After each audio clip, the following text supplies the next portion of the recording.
Good morning and welcome. Patriot Radio News Hour. Joe and Jason on this Friday. And I'll just say this, everybody, I hope you got your boots on because it is getting thick out there. We had the government's jobs number out today, and wow, it was great, sensational, borderline unbelievable. Not even borderline. It really wasn't believable, but yet there it is. A huge about 253,000 jobs created. This was for the month of April, which way above expectations. I mean, which makes sense, right? Layoff announcements happen every stinking day now, but I guess, okay. That one, maybe. Right? Maybe some people were doing the move down. Hey, I lost my better job. I'm going to go get that job, as a waitress or maybe, like raising canes. I don't know if you guys got canes in Colorado, Jason. They do chicken strips is what they do. They're a fast food place. They just announced they're just going to start paying their new minimum wage, $19 an hour, everywhere to work at Raising Cane's. So maybe that, but here was the thing that was really caught the eye of everybody outside of wow, that's a shocker in the number of jobs. Wage inflation. 0.5%. So, you kind of do the math there. That's 6%, on an annualized basis. Much, much hotter than expected. And again, really defied any type of logic when we look at the layoffs, right? You think about every Thursday we get job layoffs. They've been way up. The actual Challenger Gray and Christmas planned layoff announcements are 500%. But Jason, no slowdown in inflation. The unemployment rate. This was another shocker, down to 3.4%. That's the lowest since 1969. It's kind of funny that's the date because we know the 70s we had we had hyperinflation, not stagflation, because we had an economy that was growing along with rising prices. This one's probably going to be an economy not growing with rising prices, but at least for now, Jason, the job market's still hanging in there. Yeah, that's a good point to have to raise is the difference between stagflation and hyperinflation. Because I've mentioned a few times we could be heading towards hyperinflation, but it's really not that. It is stagflation. And I don't know, is there such a thing as low stagflation and hyper stagflation? Is there a difference, Joe? Because I think we're on the lower end of it, but I think the inflation can be much hotter, and I believe that growing the markets is not going to happen. Unless I guess they're going to keep the rates high and think that they have some magic on the end of it. Yeah, and again, I know Jason is still in that belief of, hey, you know what? I know they're saying pause, but I got a feeling they're going to have to raise rates again. I don't think so, but I'll tell you right now, this report says that Jason's right. The problem is none of the other data says that, but this one screams it, right? This is saying, hey, this economy is red hot, right? Inflation, if it really is at 3.4%, that means I guess look at Raising Cane's. Hey, we're going to $19 to serve sweet tea and chicken strips, right? And I guess at that point, are we going to be still in this scenario where every day you got to pay more and more and more? I know Bernie Sanders, my favorite Bernie Sanders, man, this guy just needs to not be in Congress anymore because he does not know what he does. But he wants to bring minimum wage back up. Of course, obviously federal minimum. I think is federal minimum wage still $7.50? I mean, it is kind of ridiculous. We don't need a federal minimum wage, by the way. Let the businesses figure it out for themselves. But he wants to come up with a new minimum wage of $17 an hour, Jason. That'll fix it. That'll fix everything. Yeah, that's, it's not going to work. and different states across the country have different economies, and they don't need to, minimum wage. Minimum wage is it's like federal income tax. It's just wrong. It shouldn't exist. It should just go away. A company that's trying to profit and try to build will pay what's necessary to build, and they'll pay a higher wage, and a failing company will pay a lower wage because they can't afford it. And an employee that's valuable will get a higher wage, and an employee that's not as valuable gets a lower wage. It's simple supply and demand when it comes to your labor. But, Joe, when the federal government taxes your wages like they shouldn't, because a man's wages is his property, that's the founders, then you're going to have a minimum wage eventually, because you got to, you have the liberal side of things saying, well, we got to give these laborers more money. We got to force these companies to bleed out the nose, even if they're not profiting at all. It's too much government. The federal government, especially, the federal government should have no overreach and no power in any of the economic situations in each state and city that we live in, Joe. It's just one of those historic things that we cover over and over again, which is the federal government needs to step out, and they should have never put a private company in place to handle the money. It's terrible.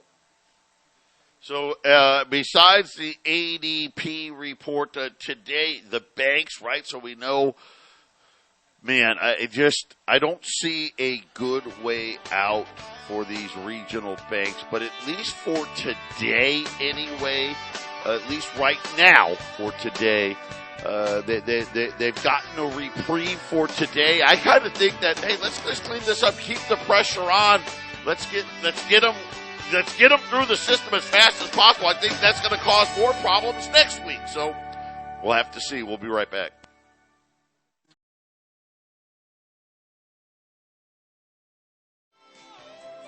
Eight 800-951-0592. Joe and Jason wrapping up another one of these crazy weeks. And today, maybe the craziest of them all, a job number that I think left most of us kind of scratching our head. The Dow is up 400 points. That makes total sense, right? And again, they want to be at 33,000. They have to be, right? It's just kind of one of those things. The S&P's up 60. Now, I'm just going to say this. If they really believed that jobs number, the Dow would be down 400 points. The S&P would be down because, to our point earlier, that says that the Fed should keep raising rates. Right? Unemployment is 3.4%. Wage inflation 6%. Jobs are allegedly being created by the hundreds of thousands. See, but this is where the disconnect is, because they really don't believe it. But this is why we always tell you, hey, maybe having some stuff not correlated to Wall Street's a really good idea, because you never know. And again, it looks like I said, Pac West, Western Alliance, some of these other banks that have been under extreme pressure, they're getting a reprieve today. Which I just think this is going to carry now over into next week. I think if the pressure had stayed on, maybe the Fed over the weekend would have cleaned this thing up. Now I think this goes another week. Gold's down 35 right now, 2020. Here's the good part. We thought all the prices were going to be up today. They're actually down a few dollars. So, hey, that's a good opportunity here. Silver down 40 cents. But again, you're looking for places to go that aren't tied to Wall Street. Check out our friends at YRefi. Up to 10.25% returns. They don't care about interest rates. They don't care. Listen, I guess they can create any seasonally adjusted fake jobs crap that they want. It doesn't matter. It's fixed at up to 10.25%. If you go for 5 years, go for one. Hey, maybe you just want to sit out there. You know what? I just want to sit this year out. They'll still give you 6.25%. Check them out. InvestYRefi.com. the word invest, the letter Y, REFY.com, or call them at 888-Y-REFI-24. That's 888-Y-REFI-24. Remember, you got to have at least $50,000. That's the minimum. And oh, by the way, you can use an existing IRA. Some of you can even use your 401k. So check that out as well as we continue to watch all of this play out, Jason. This is one of those things where you can kind of see when we always talk about, hey, there really isn't a good answer, right? I mean, really, the Fed was way behind in raising rates. The rates should be higher than what they are, but look at what the problems it causes. Every time they raise rates, it causes more problems for the banks.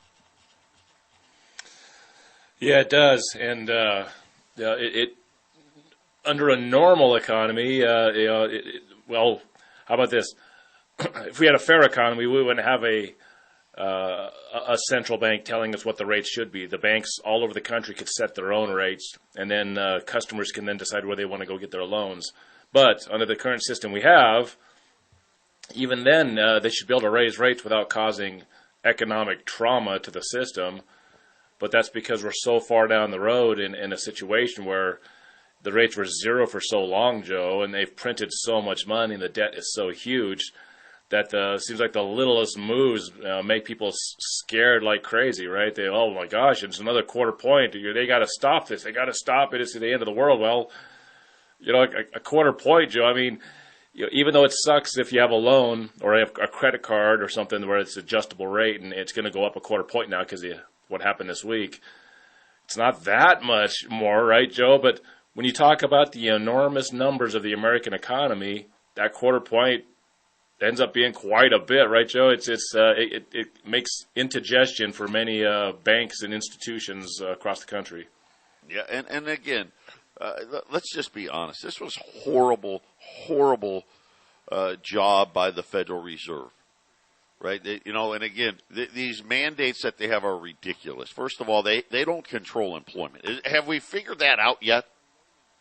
Right, they've raised interest rates 500 basis points, and the unemployment rate's 3.4%. So they obviously can't control that. Right, that's just another way of, well, when it gets really bad, we'll print a lot more money. Right, that's all that really was about. Stable prices, even when and we know they lie about it. Right, we don't even really track inflation. We track this fake inflation that they love to create. Now we got to find out about a core PCE price deflator, whatever the hell that is, right? And something where don't think about this, they created this stuff. They sat in some boardroom in a conference table, had their textbooks out and said, well, old Alan Greenspan started hey, listen, beef's too expensive. They'll just buy pork. So therefore, let's not count that. Right? I mean, this is how these guys operate. But when you really think about it, after the financial crisis, you would think, okay, these guys should be looking after and having oversight over these banks. Because Silicon Valley Bank should have never have happened. Never. Signature Bank shouldn't have happened. First Republic shouldn't have happened.